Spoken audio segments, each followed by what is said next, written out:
BJP के सांसद दिनेश शर्मा ने दिल्ली में अपने जो नया आवास है उनका 6 तुगलक लेन उसमें गृह प्रवेश किया है। लेकिन खास बात इसमें ये है, जो खबर है कि बीजेपी सांसद ने अपने घर के बाहर जो पता उसकी नेम प्लेट लगी होती है उसमें तुगलक लेन से पहले स्वामी विवेकानंद मार्ग उसमें लिखा है। सांसद ने अपने परिवार के सदस्यों के साथ नए घर की तस्वीरें जो हैं सोशल मीडिया प्लेटफॉर्म पर एक्स पर पोस्ट की हैं। पोस्ट में तुगलक लेन को स्वामी विवेकानंद मार्ग लिखा। लेकिन अब इस पूरे मामले में सियासत भी गरमाई है और सवाल उठने लगे हैं कि दिनेश शर्मा ने ये ऐसा क्यों किया। उस पर उन्होंने जवाब भी दिया है।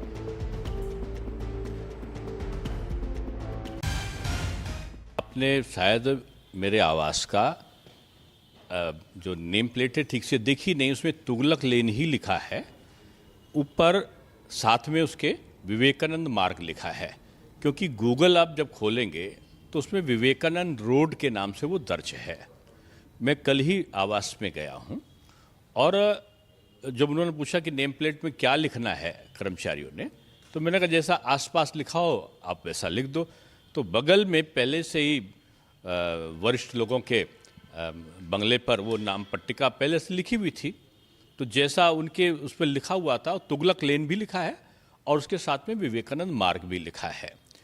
नाम परिवर्तन का अधिकार किसी सांसद को नहीं होता, ये मैं जानता हूं, क्योंकि 11 वर्षों तक मैं महापौर रहा हूं। इसके लिए एक अथॉरिटी होती है, चाहे वो नगर निकाय हो या सरकार हो। अगर कहीं का नाम सड़क का परिवर्तन करना है तो उसमें प्रस्ताव जाता है, उसके बाद होता है। अपने आप में नाम बदल लेगा कोई, ये ना तो संभव है ना ही ठीक है। कोई अगर किसी जगह का नाम बदलना चाहता तो उसको चाहिए कि लिखित रूप में वो दे। तो मैं समझता हूँ इसमें विवाद कहाँ से आ गया, मैं यही नहीं समझ रहा हूँ।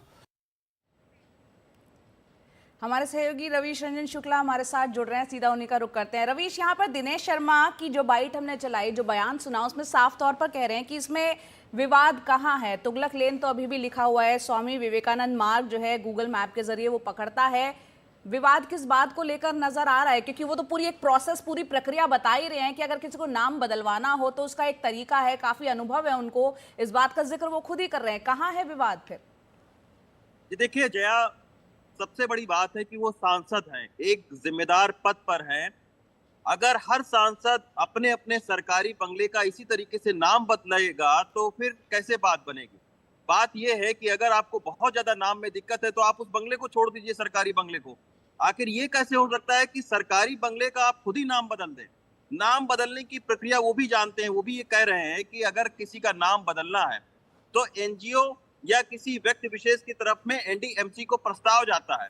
फिर एनडीएमसी के 13 सदस्य एक कमेटी बाकायदा बनी हुई है, वो उस नाम पर चर्चा करती है और उसको ये देखती है कि आखिर ये नाम क्यों रखा जाए, उसके इतिहास को देखती है और फिर जो है उस प्रस्ताव को एनडीएमसी के काउंसिल में रखा जाता है और फिर वो पास होता है।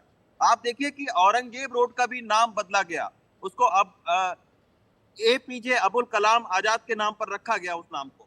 तो बाकायदा एक प्रक्रिया पूरी करके रखी गई थी। और मैं अपने दर्शकों को यह भी बताऊं कि आखिर ये सब नाम क्यों रखे गए थे, इसके पीछे का इतिहास क्या है। बहुत सारे लोगों को नहीं मालूम है कि लुटियन जोन में आखिर सड़कों के नाम क्यों रखे गए थे। अब आप बताइए कि आप अगर दिल्ली के किसी भी शख्स से पूछिए कि कुशक रोड क्यों रखा गया था, कुशक का आखिर दिल्ली से क्या ताल्लुक है, क्यों आखिर अंग्रेजों ने रखा कुशक रोड को? तो कुशक रोड को इसलिए रखा गया क्योंकि कुशक गांव था, कुशक गांव के लोगों ने अपनी जमीन को दिया था रायसीना हिल बनाने के लिए। तो अंग्रेजों ने जब ये नामकरण रखा तो उसके पीछे मंशा ये थी कि दिल्ली के बनने बसने में जिस किसी का भी थोड़ा सा भी रोल हो, भूमिका हो, उसके नाम से उन्होंने अलग अलग सड़कों के नाम रखे।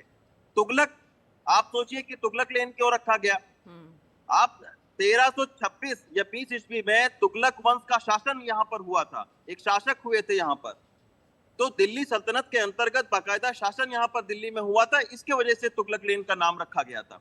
तो हर चीज के पीछे एक इतिहास होता है। ऐसे आप किसी भी चीज का, और वो भी सरकारी बंगले का, आपकी खुद की अपनी कोठी होती तो आप उसका नाम बदल देते। आप ये भी बाइट में कह रहे हैं कि मुझे पता है इसकी प्रक्रिया क्या होती है। तो जब आपको प्रक्रिया पता है तो एक सांसद के तौर पर अपने अपने बंगले का अगर आप सोचिए कि सारे सांसद नाम रखेंगे तो 500 से ज्यादा लोग अपने अपने बंगलों का नाम ऐसे ही रखेंगे। तो ये बात किसी तरीके से हजम नहीं हो रही है। यही वजह है कि इस पर तमाम सारा जो विवाद है वो पैदा हो गया है कि आप एक सांसद के तौर पर सरकारी कोठी मिली हुई है आपको, ये आपकी निजी कोठी नहीं है। अगर आपको बहुत ज्यादा दिक्कत होती तो आप कोई और जगह पर अब कोठी ले लेते। रवीश, यहाँ पर जिस तरह से ये विवाद उठा है, क्या एक बार फिर पुनर्विचार करेंगे अब उस नाम को लेकर? दिनेश शर्मा, ये भी देखना होगा। जी बिल्कुल उनको करना चाहिए, क्योंकि ये गलत परंपरा डाल रहे हैं। अब क्योंकि कई सारे लोगों से मेरी बात हुई जो कि लुटियन जोन में काम करते हैं, ऑफिसर का कहना है कि ऐसे अगर आप नाम को बदलने लगेंगे, पते को बदलने लगेंगे, तो इससे बहुत सारा कॉम्प्लिकेशन पैदा होगा। बिल्कुल। बहुत सारी कागजी कार्रवाइयों में जो है वो दिक्कतें आएंगी उनको। तो इस तरीके से जो है वो नाम को, हालांकि दिल्ली में नाम बदलने की सियासत बहुत दिनों से चल रही है, नाम बदलने की सियासत चल रही है। और रवीश, यहाँ पर क्योंकि सांसद और उम्मीद ये करते हैं कि जो जनता के प्रतिनिधि है वो ज्यादा अनुशासन प्रिय हो, अनुशासन और डिसिप्लिन का ज्यादा वो पालन करेंगे। रवीश, बहुत बहुत शुक्रिया ये तमाम जानकारी के लिए, और आपका हम रुख करते रहेंगे।